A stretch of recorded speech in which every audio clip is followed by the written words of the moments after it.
Hey folks.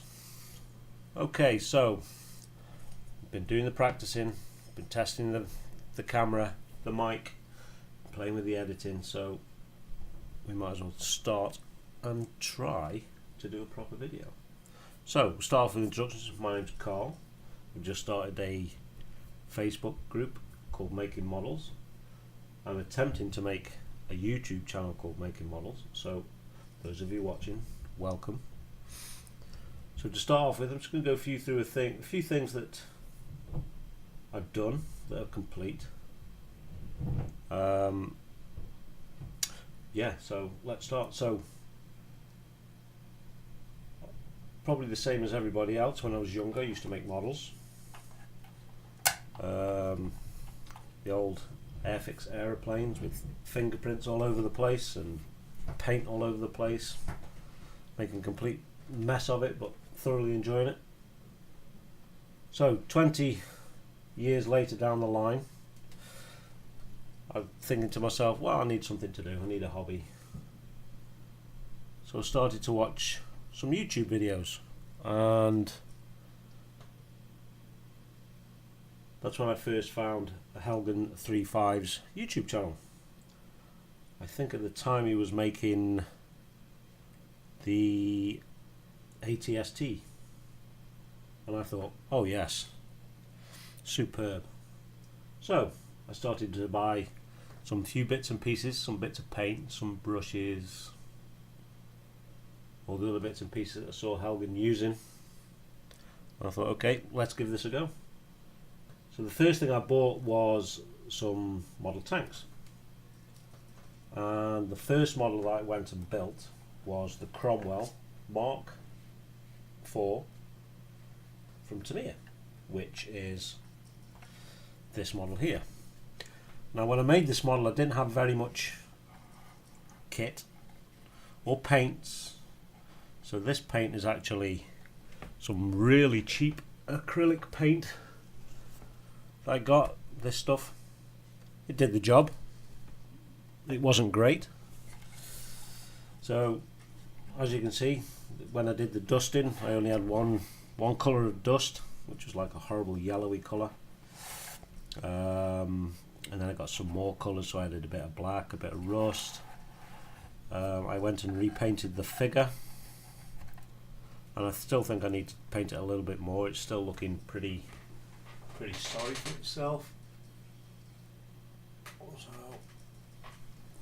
So yeah, this was the first model I built, and all thanks to Mr. Helgen 35, who was the inspiration for me really getting back into modelling, because if I hadn't watched his videos, because I wasn't modelling at the time, I don't think I would have bothered.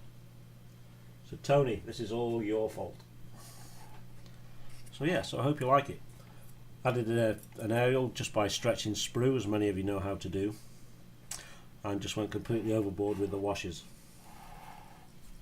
So I've only glued down one side of the tracks, so I think I may very well excuse me, revisit this model and touch it up and make some alterations and some changes. But it was my first build coming back to the hot thingy, so this one I think will always have a special place in my heart. Oh, isn't that cute?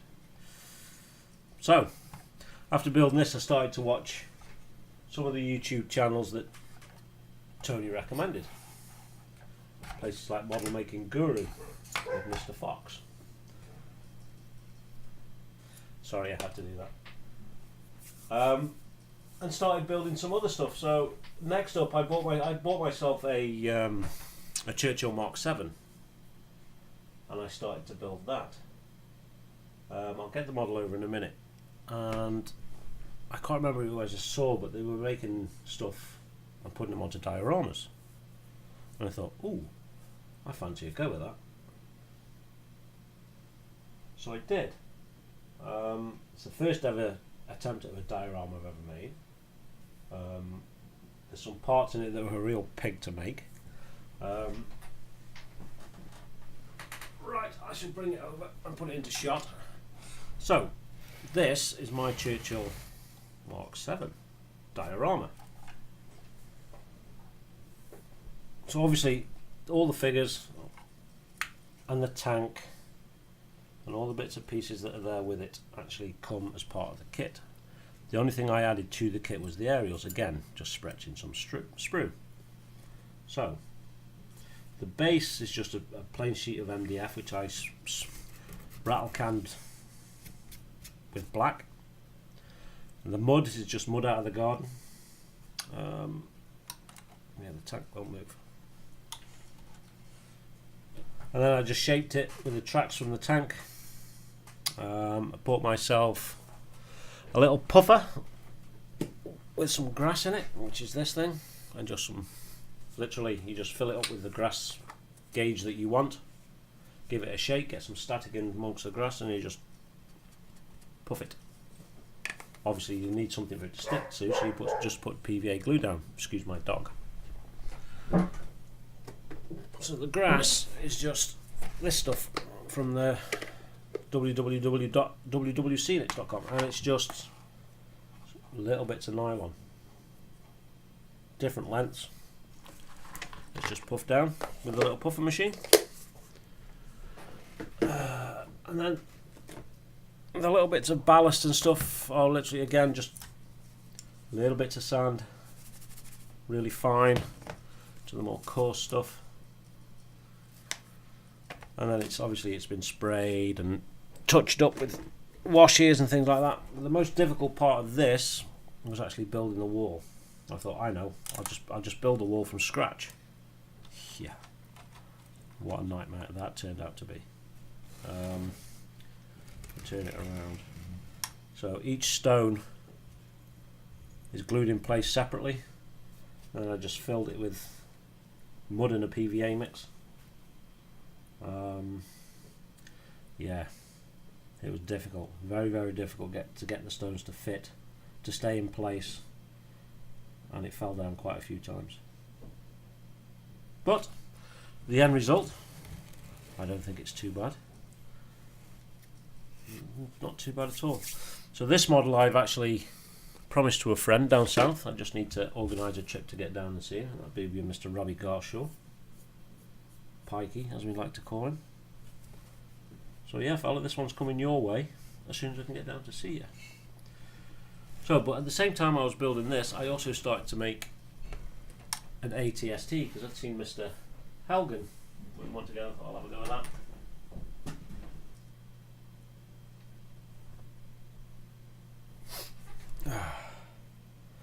And here it is, my ATST.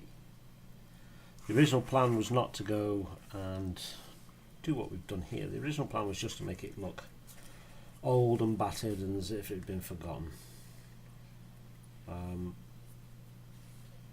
So originally it was just the brown colour that you can see underneath all of this stuff with rusted high spots, things like that.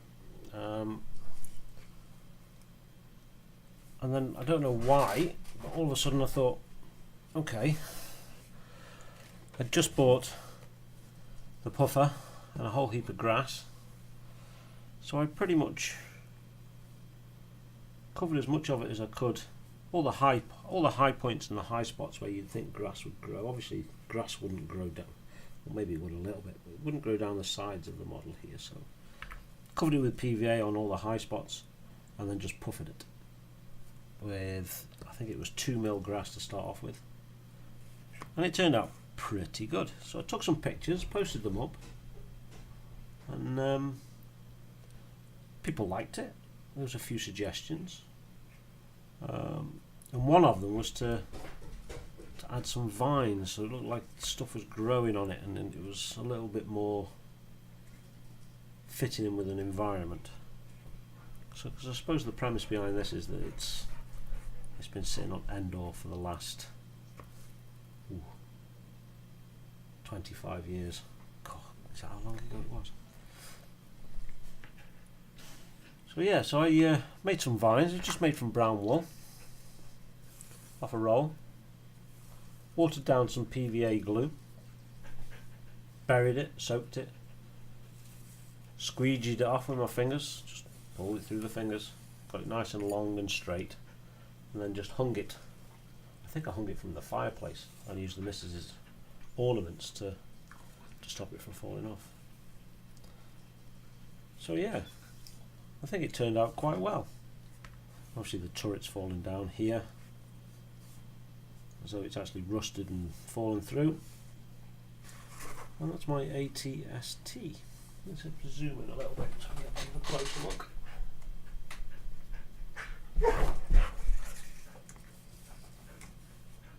So yeah, turned out quite well. I have to excuse my dog. You can say hello. He thinks I'm talking to somebody on the telephone and gets all jealous. Yes, my ATST. The cockpit is fully painted inside. There are pictures on my Google Plus, which the link will be in the description, so you go take a look. It's there's a section where it's all finished and some pictures of it all finished, but there's also another gallery where it shows you the build process from start to finish, which is quite good. And that goes for all pretty much all the stuff that I've done. I've taken pictures. The diorama has got 3 galleries with all the pictures and everything from building the base itself and the tank, painting the figures. It's all there to take a look at. So head on over, have a look. And that's my ATST. Okay, so now onto some stuff that I am working on at the moment. So some of you may have seen the pictures already, but at the moment I'm working on a speeder bike and scout trooper. Now the original plan with this was, again, to build it on a diorama, but the original concept was to have him as though he was a trooper on Hoth. So the bike was going to be whitewashed.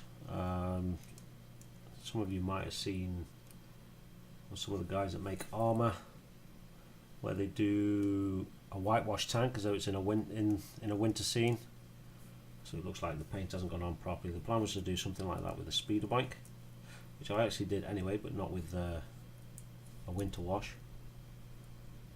So I made the trooper first.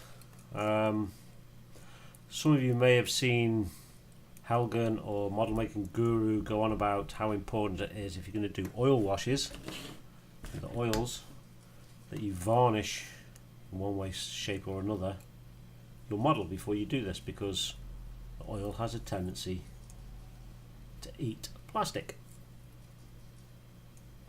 So when building this one, and I built the black parts of the frame initially, I painted them all up black with highlights, so it looks like it's not completely black. The highlights are lighter than the dark parts, etc, etc. But did the varnish, gave them an oil wash, everything's hunky-dory, connected all the white parts up, started to weather it by putting a few scratches in with just a file, things like that, so it looks like it's actually scratched and not just a bit of paint. Can we get this to focus on that? Yeah. And then proceeded to do some washes. First of all, I did some washes with some Citadel stuff, which was things like Nuln Oil and Agrax Earth Shape. They weren't working very well on the plastic because it was still very shiny, still very new. So we got the oils out and proceeded to do a gunk wash, where at this point, about halfway through, things started to feel really, really loose. The first thing that felt really, really loose was his head, and as you can see, it's quite floppy and loose. That's because the ball joint that he connects to on the inside of the helmet has actually split open, and this is where the oil started to attack the paint. So there was a mad panic dash to wash as much of it as possible, and we actually managed to save it. So there's a few cracks and things in places, like you can see on the side of his helmet here.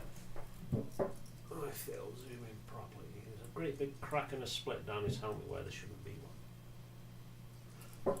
Fortunately, this turned into a happy accident, because the plan with the diorama at this point was to actually make it into a crash scene on Endor where he crashed his bike. I posted some pictures up on the Facebook where he's actually sitting on a rock, head in hands, looking real sorry for himself, and the plan was that the bike itself would be as part of the diorama, all broken up, smashed, destroyed, and he's sitting there looking all sorry for himself. So that's where I am at this point with that model. I'll bring some of the speeder bike parts down.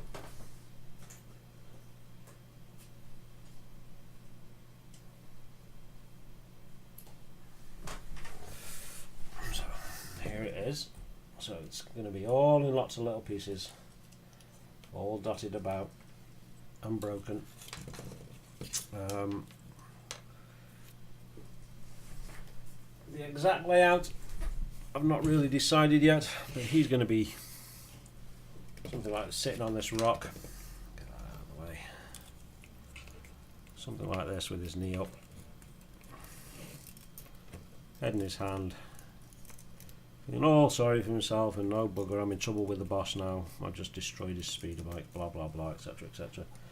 And I'm hoping that I can lay the bike out in such a way that it actually looks like it's come down, crashed, it'll be sitting on its side slightly, and this will be somewhere here as though he's broken it off, sticking up in the air or something. There'll be bits of engine, floor plate, pedals. I might cut these in half and put half of them so they're actually split out of the bike and another set by his feet or something like that.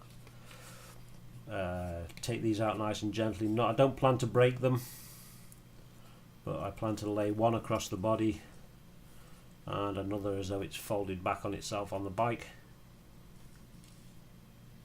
and then we can put the grass down, put some scenery, some hopefully a tree. I saw a post by a Mr. Ron Hemling a few weeks ago where he'd made some trees, and all he'd used was a toilet roll or a kitchen roll, the inside of the roll of that, and he'd literally taken some tin foil, scrunched it up in his hands, and then rolled it back out again, and then wrapped it round the kitchen roll, and he ended up with something like this. Now if you actually look at it, and you can imagine it if you'd undercoated it and painted it a brown and washed it, it actually looks just like a tree, which I thought was absolutely genius. So thank you Mr. Ron Hemling for that. It should be used in my diorama. So that's where we are with the speeder bike, and that's what I plan to do with it. The base itself, the wooden part of the base itself, is currently in the garage at the minute because I'm just spraying it with a rattle can black, and that stuff absolutely reeks, so it doesn't get done in the house. So that's the plan with this fella. So watch this space, there'll be some videos going up. I shall film doing the whole diorama and all the troubles and all the heartaches we have with it, if we have any, hopefully not. And that's where we are with this fella. Get him away, get him out of the way.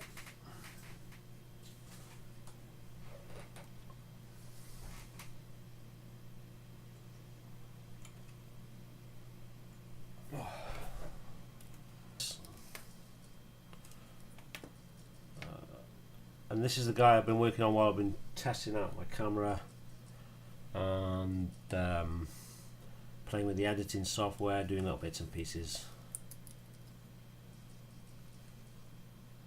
So this, I think I'm going to concentrate on this one before I carry on with the Scout Trooper diorama. I think this one will be a little bit easier, a little bit quicker. I'll probably work on them both at the same time, but just do videos for this one. So as you probably already know, the plan with this one is to do him in a fight scene. So he's under heavy attack. Maybe using the shield as protection, while hiding behind some rocks or some boulders or something like that. Some sort of cover. So yeah, I thought I'd go for something a little bit different with him being all black. I thought white's too common. Yeah, just something I'll do. I plan to do some yellow highlights and other bits and pieces on there, just to break up the monotony of it being completely black. like I have done with the shield. Obviously one of his shoulders is going to be yellow, the other one will just be a standard black. This will look like some sort of like special forces or something like that. It's just something a little bit different. So I hope you like it.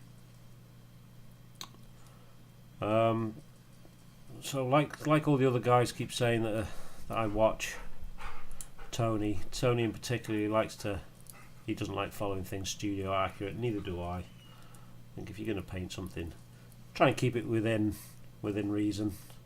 Mind you, I've seen some fantastic Stormtrooper paint jobs that were completely wacky, but they looked absolutely amazing. Darren from Tokyo Model Detective did a custom Stormtrooper competition a few weeks ago.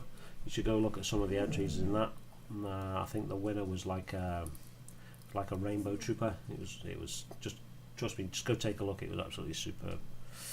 So yeah, never always follow the rules. Do something different. Be zany, be wacky. Yeah, there's a place for being studio accurate, and if that's how you want to be, perfect. Again, hoping you'll follow me in this crazy journey of model making. After we've completed these, I've got several models in my stash. I've got some more armour to do. I've got a Tiger 1, I've got a Sherman M4 and a Panther to build. So I might go back to doing some armour after I finish these two builds here. But I've also got a 1/72 Y-wing, same as what Tony's just done from Bandai, and I've also got the Bandai 1/24 scale X-wing with the motorised wings. So I'm practicing some more on this other stuff before I go ahead and do that, because that was a Christmas present from my son. I don't want to make a mess of it. So yeah, keep practicing with other stuff first. So that's where we are. Like I've said, I hope you'll join me on the journey. There's a visitors space on the Facebook, so I'd love to see the stuff you're working on and what you're up to. So that's where we are. So thanks very much for joining me in this video. I hope you like what you've seen. Plenty of stuff to do, plenty of stuff coming up, and I think that's pretty much it. And just a thank you to all the guys. They had quite a lot of support when I started off with the idea of doing this. Tony, Mr. Fox, Ted, Chewin from TK, and Andy from EMM Models. Thanks guys, much appreciated. It's always nice when someone compliments you on your work or gives you that little boost and just says, yeah, go on, go for it, just do it, you'll enjoy it. And so far I have. So anyone else out there thinking of doing it, I know at least one person I'd like to see doing some videos, because some of his work is phenomenal. Mr. David Hunter, I'm looking at you. Those bikes are amazing, and that Lambo that you're working on at the minute, I'd really love to see that on video and how you're building it. I know if you don't want to do it, that's fair enough. Like I'm saying, I'd really like to see that. So that's where I am at the moment, folks. I hope you've enjoyed the video. You know a little bit more about me, a little bit know more what I'm up to, where I'm going, and I hope to see you next time. So remember, keep making models, be good and be safe, and I shall hopefully see you next time. Thanks folks, bye now.